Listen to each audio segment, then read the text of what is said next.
Good morning everyone. आज हम लोग डिस्कस करेंगे CSIR net physical science subject के जो टॉपिक्स होते हैं उनके बारे में, उनके सब्जेक्ट के बारे में डिस्कस करेंगे। तो आप लेक्चर स्किप मत करिएगा। मैं धीरे धीरे एक एक लेक्चर में सारी चीज़ें बताते जाऊंगी। जो CSIR नेट के टॉपिक्स हैं उनको, जो सब्जेक्ट हैं उनके बारे में। तो आज हम लोग सबसे पहले देखेंगे एटॉमिक एंड मॉलिक्यूलर फिजिक्स, जो CSIR नेट फिजिकल साइंस का सब्जेक्ट है। तो इसमें हम लोग सबसे पहले सिलेबस देख लेते हैं कि इसमें है क्या क्या। देन उसके बाद आगे अगले लेक्चर्स में हम लोग इसके टॉपिक के बारे में डिस्कस करेंगे। तो सबसे पहले हम लोग देखते हैं एटॉमिक फिजिक्स का syllabus. So first is Bohr atomic model. Bohr atomic model means atomic structure of hydrogen like atom पर ज़्यादा फोकस करते हुए बोर एटॉमिक मॉडल डिस्कस करेंगे हम लोग यहाँ पर। And next is another model which is extension of bore atomic model. Bore atomic model का जो है ये क्या है, एक्सटेंशन है, जिसे हम लोग समरफील्ड एटॉमिक मॉडल बोलेंगे। सो नेक्स्ट है हमारा Sommerfeld atomic model. This is Sommerfeld atomic model. This is the second model of atomic physics. And third model is, अगर इसमें हम बात करें मॉडल्स की तो हमारे पास और भी कई मॉडल्स हैं, जैसे जे थॉमसन मॉडल। उससे क्या है, उससे उतना सेटिस्फैक्शन रिजल्ट हमें मिला नहीं, तो उसे हम यहाँ डिस्कस नहीं करते हैं। There is one more model, Rutherford nuclear model, जिसे हम न्यूक्लियर में डिस्कस करेंगे, या हमें उसे न्यूक्लियर में डिस्कस करना है क्योंकि ये एक न्यूक्लियर मॉडल है। Because that is a nuclear model. Nuclear size, nuclear discovery, ये सब कुछ रदरफोर्ड न्यूक्लियर में आता है, रदरफोर्ड न्यूक्लियर मॉडल में आता है। But that is not an atomic model. उसको हम लोग न्यूक्लियर में डिस्कस करेंगे, और न्यूक्लियर का जो पॉइंट है उसी, मतलब न्यूक्लियर जो सब्जेक्ट है उसको हम लोग उसी पॉइंट से स्टार्ट करेंगे। एंड देन हम लोग के पास जो नेक्स्ट टॉपिक आता है वो है quantum numbers, quantum mechanical concept. So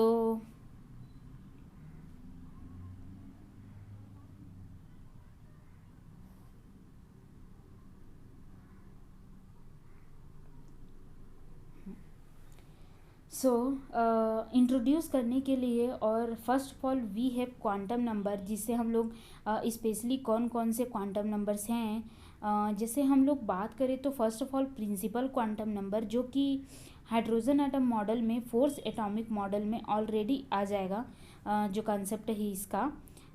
and principal quantum number, and there will be next orbital quantum number, and next is magnetic orbital quantum number, and next is magnetic spin quantum number। लेकिन हम यहाँ पर magnetic spin के पहले spin भी discuss करना पड़ता है हमें यहाँ पर, तो उसका प्रोजेक्शन ms होगा, जो स्पिन क्वांटम नंबर है।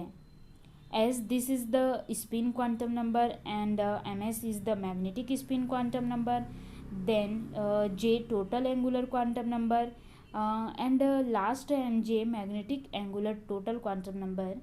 So these are total 7 quantum numbers we have। this total numbers यहाँ क्या है, LML orbital motion है, SMS spin motion, and JMJ total angular। so total 7 quantum number including spin orbital total quantum number etcetera etcetera. So next जो है इसमें क्या होगा हमारा,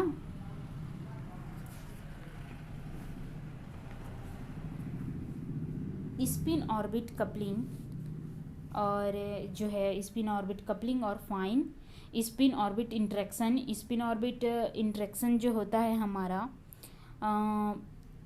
fine structure splitting of course, but we will, देखो जो यहाँ पर स्पिन ऑर्बिट इंटरेक्शन जो होता है, we will discuss fine structure splitting, spin orbit interaction और फाइन स्ट्रक्चर स्प्लिटिंग, जिसमें AA, स्पेक्ट्रा की बात होगी। स्पेक्ट्रल लाइन स्प्लिट हो जाती है, उन पर हम लोग यहाँ पर डिस्कशन करेंगे, यहाँ उस बारे में डिस्कशन होगा। So next is L S and J J coupling, spin orbit and J J coupling, जिसमें एंगुलर मोमेंटम को ऐड करने का मेथड हम लोग यहाँ पर सीखेंगे। सो कंप्लीट टोटल एटम का एंगुलर मोमेंटम कैसे कैलकुलेट करेंगे, how to calculate the total angular momentum of a particular atom. So they are different electron, electron का ऑर्बिटल सम कर दे तो कैपिटल एल मिल जाएगा और total resultant value, spin angular momentum को कंबाइन करो तो total resultant value of spin quantum number मिल जाएगा। एंड इसमें जे की वैल्यू निकालना वेक्टर एटम मॉडल अप्लाई करके आपके लिए आसान होगा। यहाँ पर जो है जे की वैल्यू निकालना वेक्टर एटम मॉडल अप्लाई करके।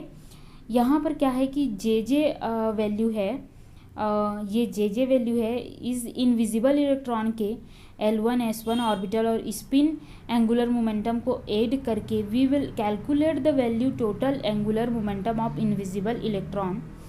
तो इस इनविजिबल इलेक्ट्रॉन का भी और टोटल एटम्स का भी दोनों कैलकुलेशन हम आसानी से कर सकते हैं यहाँ पर।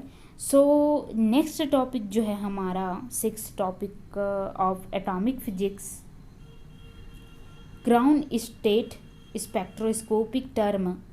बहुत सारे केस में स्पेक्ट्रोस्कोपिक टर्म पता करना, क्या वैल्यू एल की है, क्या वैल्यू एस की है। So this is the next topic in which we will have discussion ground state spectroscopy to ground state में पार्टिकुलर एटम किस स्टेट में लाई करेगा, क्या एनर्जी होगी, इस तरह अगर डिस्कशन करना है तो 6 पॉइंट हमें डिस्कशन करना पड़ेगा। तो of different element there are hydrogen, lithium, helium, potassium, जितने भी एलिमेंट्स हैं इस तरह के सबको हमें 1 बाय 1 ट्राई करना पड़ेगा ग्राउंड स्टेट पता करने के लिए।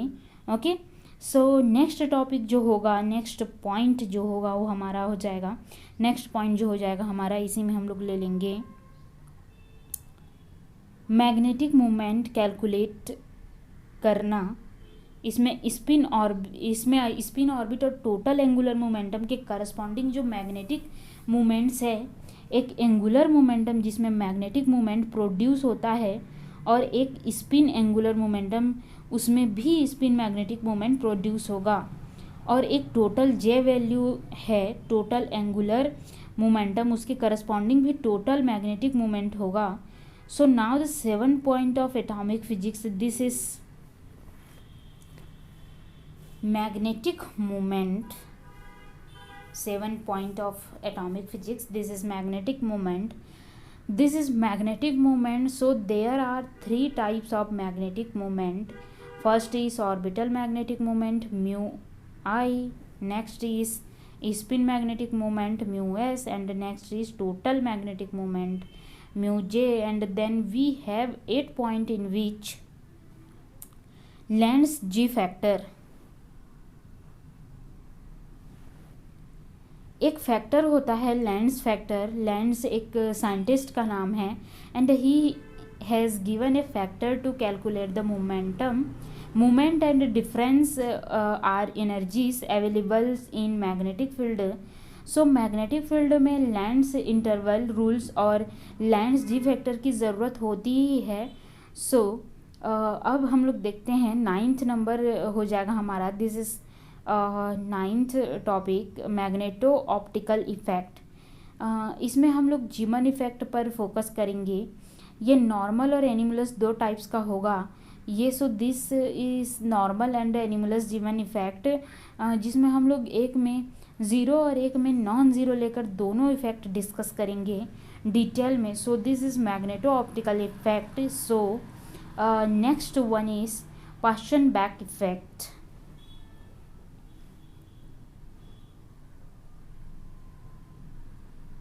So next one is Paschen back effect. यहाँ मैं इसे 10 पॉइंट ना देकर इसे जीमन इफ़ेक्ट को first and Paschen back effect को मैंने 2nd पॉइंट दिया है। So this is the Paschen back effect. So next topic जो है वो हमारा हो जाएगा स्टार्क इफ़ेक्ट एंड 11 टॉपिक इस हमारा 11th पॉइंट इस हमारा हो जाएगा hyper fine structure of spectral lines. Spectral lines के लिए एक दो फाइन स्ट्रक्चर पढ़ेंगे हम लोग यहाँ पर आगे. So next 12th point will be bread of spectral lines, and the next one is X-ray spectrum, or next one alkali spectra. So this is the last topic of atomic physics. So in this lecture we will have discussion on theories. पहले तो मैं shortcut में बता देती हूँ. Theory पर discuss करेंगे, कुछ फार्मूला डिस्कस करेंगे, formula with respect to some examples, मतलब हम लोग एग्जांपल के थ्रू भी यहाँ जो है वो फार्मूला डिस्कस करेंगे. मैं बहुत अच्छे से एक्सप्लेन करूँगी हर एक चीज़ को. आप लोग लेक्चर को शुरू से लेकर एंड तक देखिए, आप लोगों को बहुत अच्छे से समझ में आएगा. सो next is syllabus of molecular physics. हमने एटॉमिक फिजिक्स देख लिया, अब हम आ जाते हैं नेक्स्ट सिलेबस मॉलिक्यूलर फिजिक्स में. तो मॉलिक्यूलर फिजिक्स में फर्स्ट यूनिट जो है वो हमारा क्या हो जाएगा, pure rotational spectra. Next is pure vibrational spectra. तो मॉलिक्यूल के वाइब्रेशन और मॉलिक्यूल के रोटेशन से रिलेटेड स्पेक्ट्रोस्कोपी को हम डिस्कस करेंगे यहाँ पर प्योर वाइब्रेशनल स्पेक्ट्रा में. Then next one vibrational rotational spectra में हम इसे डिस्कस करेंगे.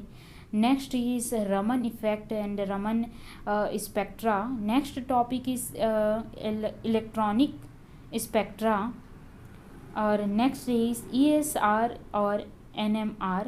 एंड इसके बाद जो कोर्स है दैट इज़ पार्ट 3, ये पार्ट 2 था हमारा molecular physics.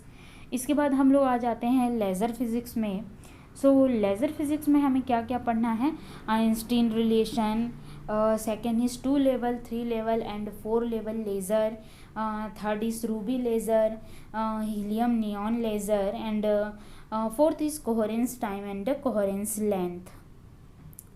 Total number of questions अगर मैं यहाँ बात करूँ तो दिस आर, अगर मैं बात करूँ क्वेश्चन की तो 3 और 4 मुझे लिखना पड़ता है. कभी कभी 4 क्वेश्चन पूछ देते हैं तो कभी कभी 3 क्वेश्चंस आ जाता है. So this is session C of net physics.